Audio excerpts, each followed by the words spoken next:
Kenapa pejabat itu tidak boleh bersikap negatif terhadap koreksi? Nomor satu, dia mengeluarkan itu pakai uang rakyat. Rakyat mengkoreksi kok nggak boleh. Kalau itu uang sendiri, uang dia sendiri, salah, boleh. Kamu nggak usah koreksi. Uang saya. Tapi ini bukan uang dia. Karena bukan uang dia, dia tidak boleh marah pada orang yang mengkoreksi dan mengkritik. Nggak boleh. Nggak boleh. Justru harus sebaliknya.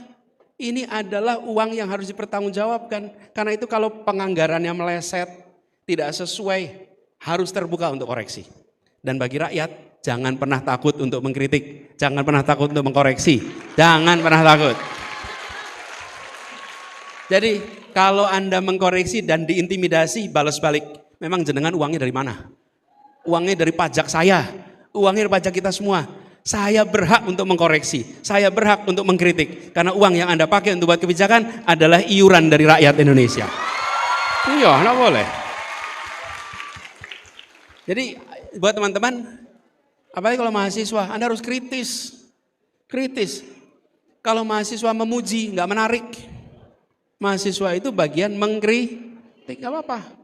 Kenapa? Tumbuhkan itu kemampuan berpikir kritis. Mengkritik. Nah, jadi teman-teman, ini Akmal tadi, koreksi, tunjukkan di mana salahnya, tunjukkan di mana kurangnya, dan kalau Anda bisa, tunjukkan koreksinya. Tapi kalau Anda nggak bisa ngasih koreksinya, solusinya, nggak apa-apa. Kadang-kadang kita ketemu dengan pejabat yang bilang, "Mbok nggak usah ngeritik terus, kasih solusinya. Dan jenengan dipilih buat bikin solusi kok." Gitu. Anda itu dipilih buat ngasih solusi kok. Saya menunjukkan sebatas kritik, boleh.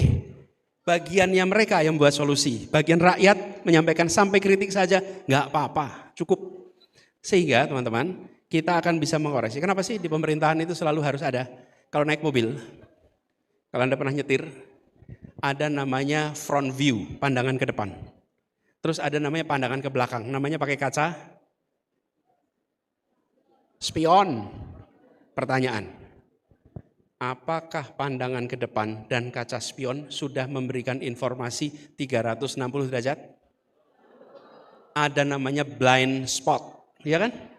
Yang nggak kelihatan tuh pakai kaca spion di sini, nggak kelihatan pakai kaca spion di sini, betul tidak? Nah, rakyat itu sering menunjukkan blind spot. Jadi kalau rakyat menunjukkan blind spot itu harusnya bilang terima kasih.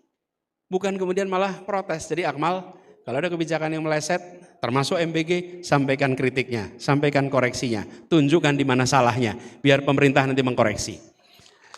Gitu ya. Nah,